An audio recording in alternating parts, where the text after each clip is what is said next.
नमस्कार, आप देख रहे हैं हिंदी खबर और मैं हूं आपके साथ कीर्ति बिंदल। और आज चर्चा करेंगे उत्तर प्रदेश में 5वें चरण में आखिरकार किस प्रकार की वोटिंग हुई, कितनी परसेंटेज वोटिंग हुई, उस आधार पर हम चर्चा करेंगे।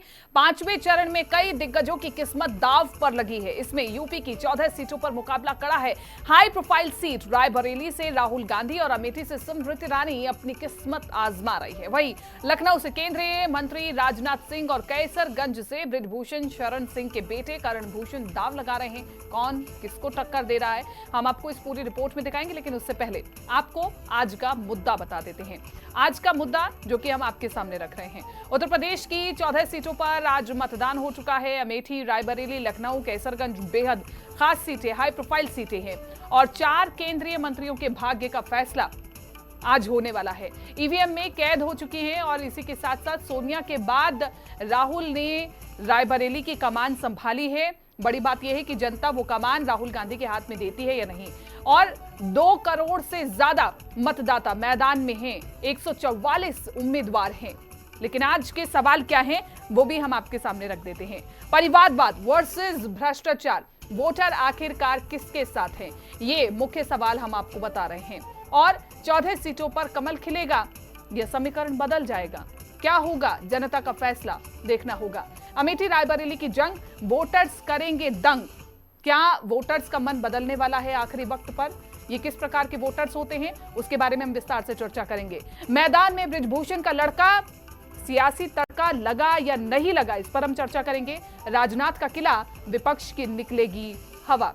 तो आज कुल मिलाकर के टोटल 56% वोट डले हैं और जो मतदाता हैं वो अपने घरों से बाहर निकले बड़े उत्साहित होकर के। लेकिन एक ओवरऑल बात आपको बता दें कि जम्मू कश्मीर में ज्यादा वोटिंग हुई है एज कंपैरिजन टू महाराष्ट्र, ये बहुत अच्छी बात है। लेकिन हम उत्तर प्रदेश के नाते चर्चा करेंगे और तमाम मेहमान हमारे साथ बने हुए हैं, उन सभी का परिचय मैं एक एक करके करवा देती हूँ। हमारे साथ डॉक्टर ऋचा राजपूत, प्रवक्ता भारतीय जनता पार्टी से बने हुए। डॉक्टर ऋचा राजपूत जी, बहुत बहुत स्वागत है आपका इस चर्चा में।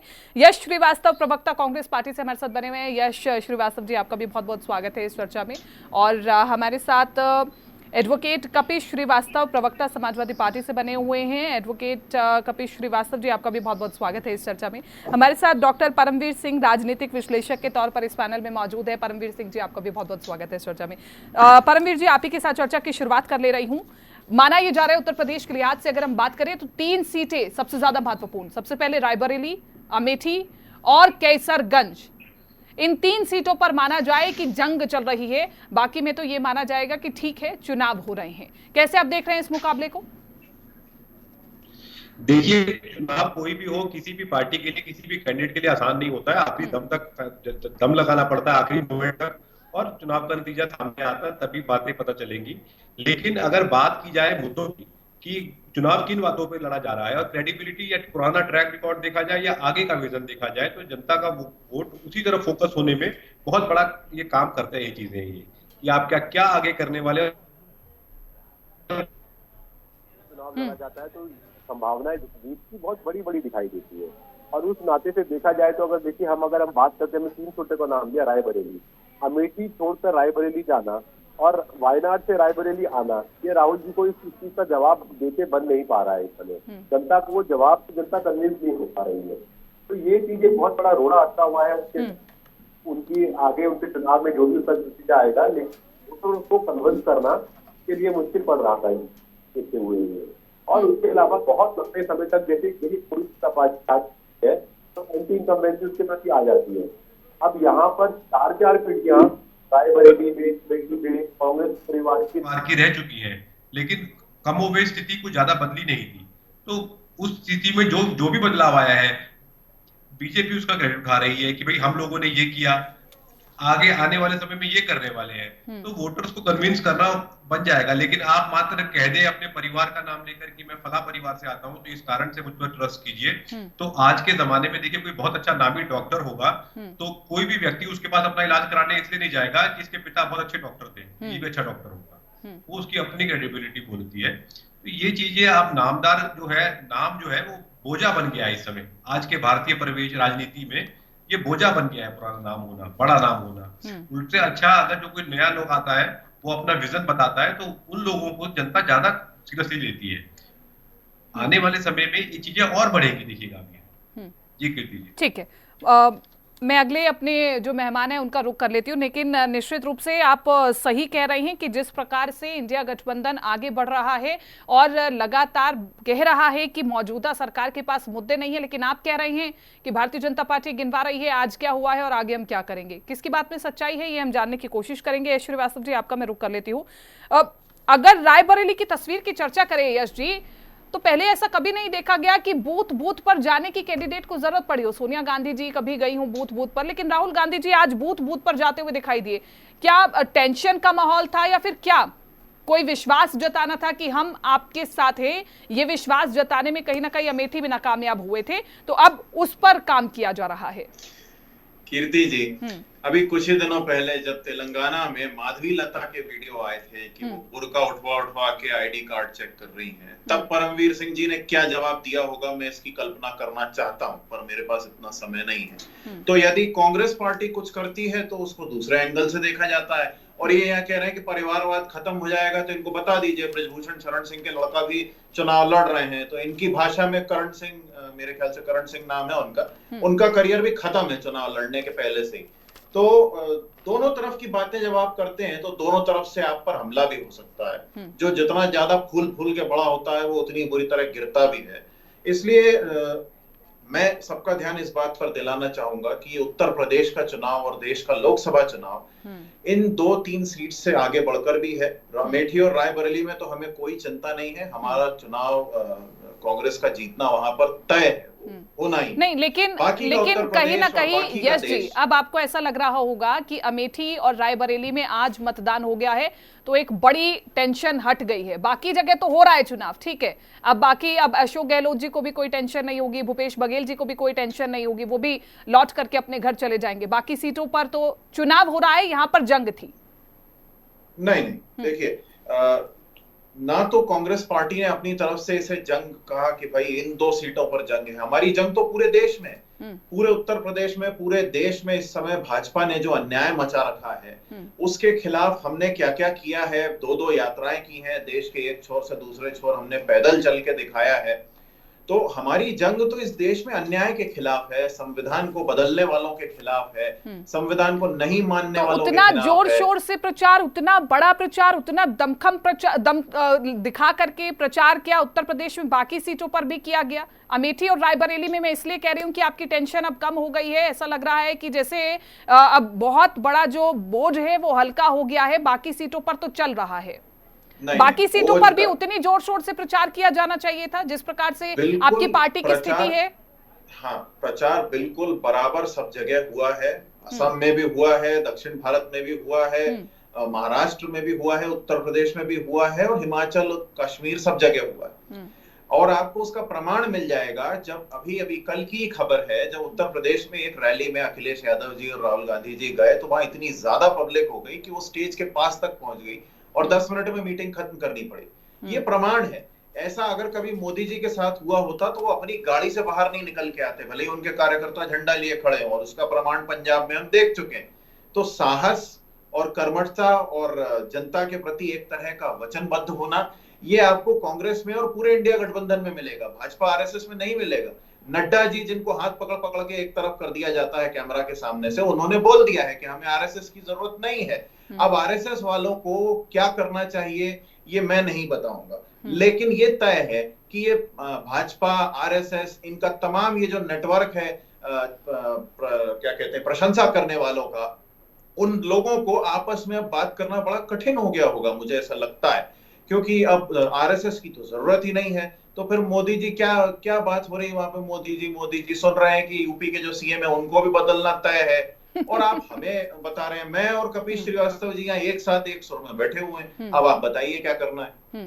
नहीं, मैं ये कह रही हूँ, विचार आया कहां से कि मुख्यमंत्री योगी आदित्यनाथ जी को हटाना है? और दूसरा, आप जेपी नड्डा जी की बात कह रहे हैं, हाथ हटा करके उन्हें साइड कर दिया गया।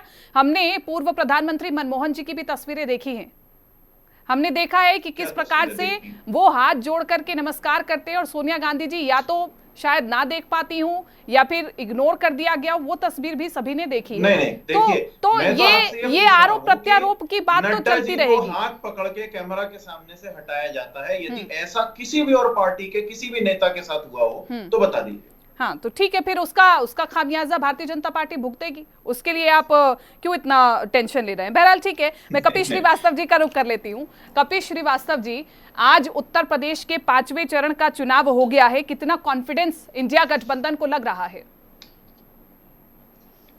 जनता क्या खटाखट हटाने वाली है भारतीय जनता पार्टी को?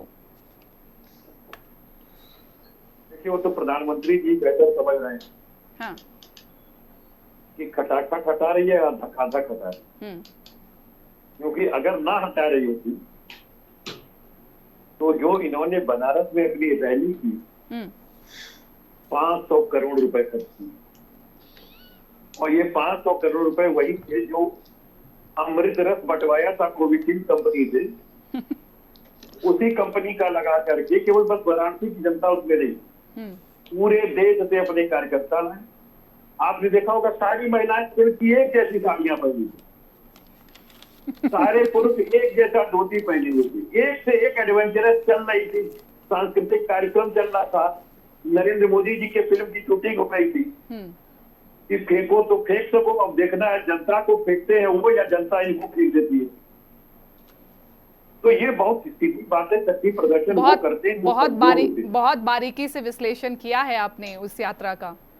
साड़ियों का रंग तक आपने देखा है कि कौन सा फैब्रिक था, कौन सा कलर था। बहरहाल ठीक है, अपनी बात पूरी कीजिए। उसमें बनारसी साड़ी से ज्यादा कांचीपुरम साड़ियां अच्छा।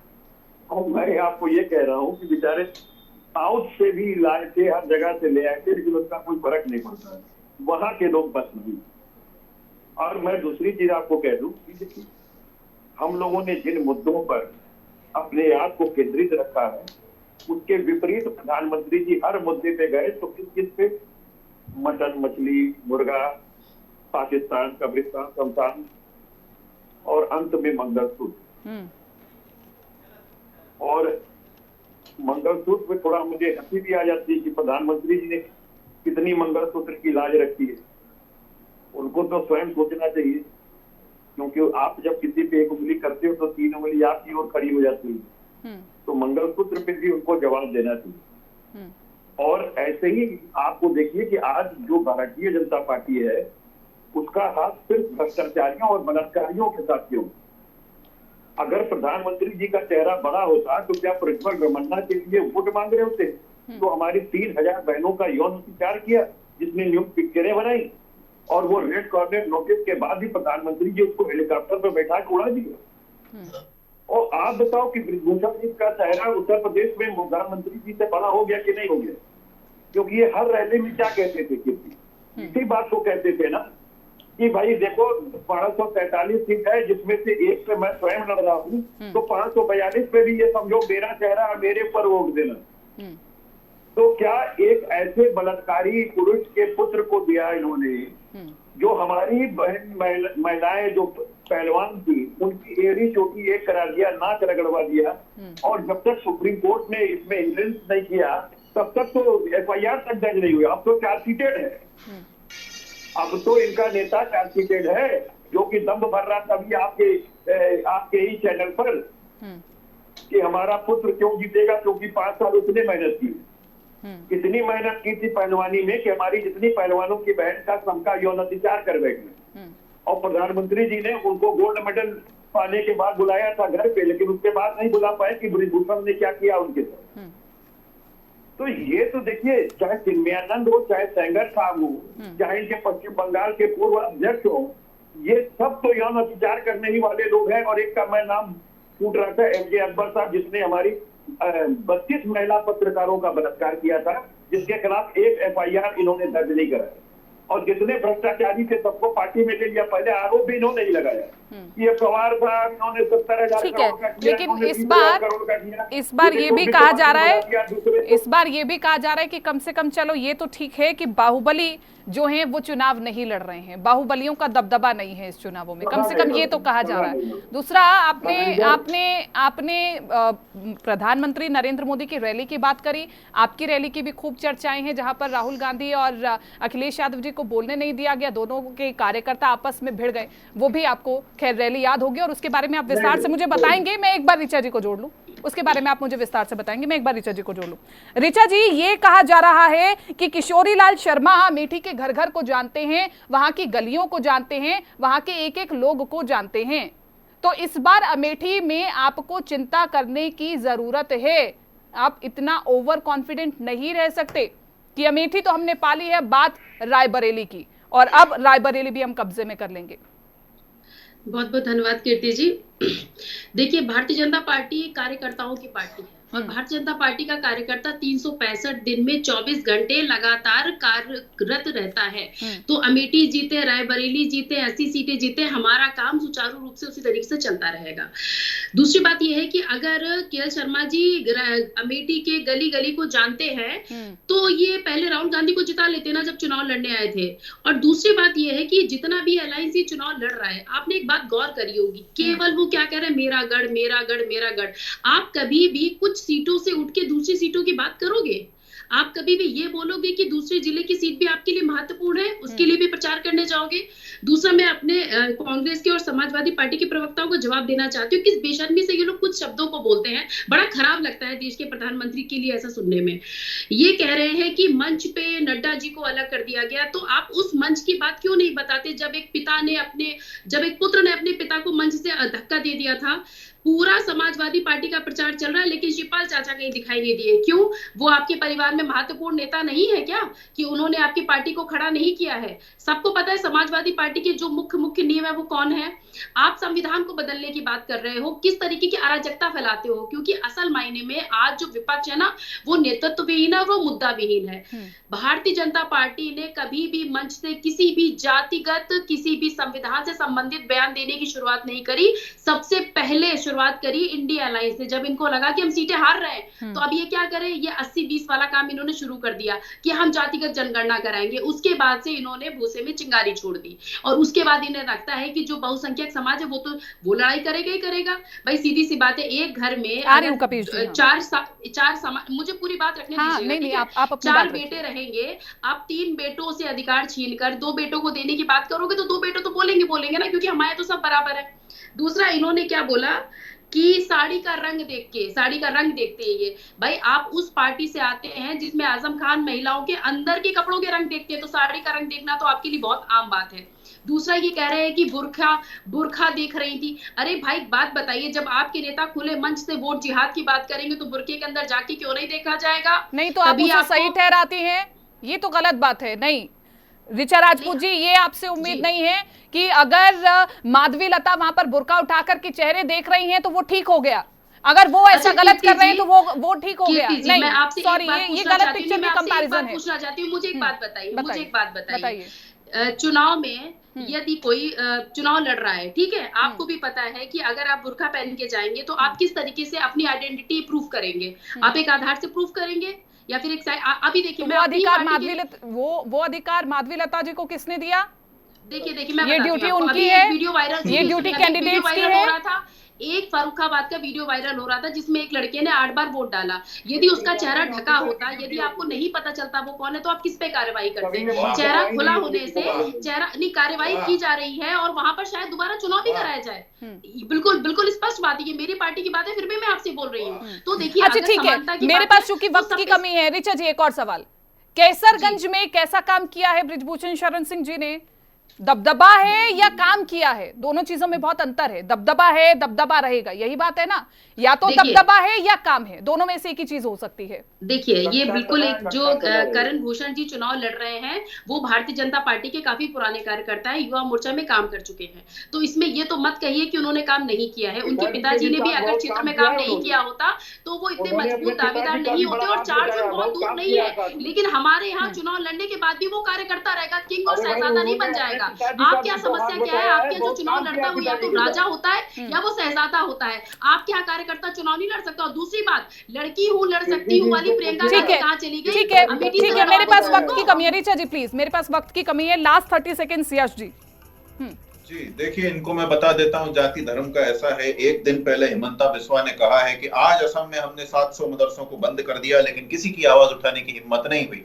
खुद नरेंद्र मोदी वही एक हिमंता दिन कहते बिस्वा हैं कि मैं हिंदू उन्हीं मुसलमान नहीं। अल्पसंख्यकों के नहीं, बच्चों को उसी देखिए, हेलीकॉप्टर में घुमाते हुए भी लेकर के जा रहे हैं। वो तस्वीर भी आपने कीर्ति जी, देखी मुझे होगी। मेरा समय अनइंटरप्टेड दीजिए। मोदी जी खुद कह चुके हैं कि मैं हिंदू मुसलमान करूंगा तो मैं सामाजिक जीवन के लायक नहीं हूं। उसके एक दिन बाद और उसके एक दिन पहले वो अपना ये सामाजिक डिस्क्वालिफिकेशन खुद कर चुके हैं। और इससे मुझे याद आया कि कहीं से कोई एक 6 साल का बच्चा जरूर ढूंढिए जिसको ये ना पता हो कि रडार जो है वो प्लेन को पकड़ सकता है। तो क्लाउडी वेदर में रडार से बचने वाले प्रधानमंत्री अब हमें नहीं चाहिए, हमें पढ़े लिखे प्रधानमंत्री ठीक है, चाहिए। वक्त मुझे नहीं, इतने की पूरा इजाजत देश देता कह है। रहा है। मजबूरी के साथ मैं आपको बीच में इंटरप्ट करके इस चर्चा को यहीं पर समाप्त कर रही हूं। आप सभी का बहुत बहुत शुक्रिया इस चर्चा में शामिल होने के लिए, अपनी प्रतिक्रिया रखने के लिए बहुत बहुत शुक्रिया। लेकिन अब चुनाव जो है वो 2 चरणों का रह गया है। कम से कम 400 से ज्यादा सीटों पर चुनाव हो चुका है और सभी उम्मीदवारों की किस्मत जो है वो ईवीएम में कैद हो चुकी है। देखना होगा 4 जून को क्या होगा। फिलहाल इस चर्चा में मेरे साथ इतना ही। दीजिए इजाजत, नमस्कार।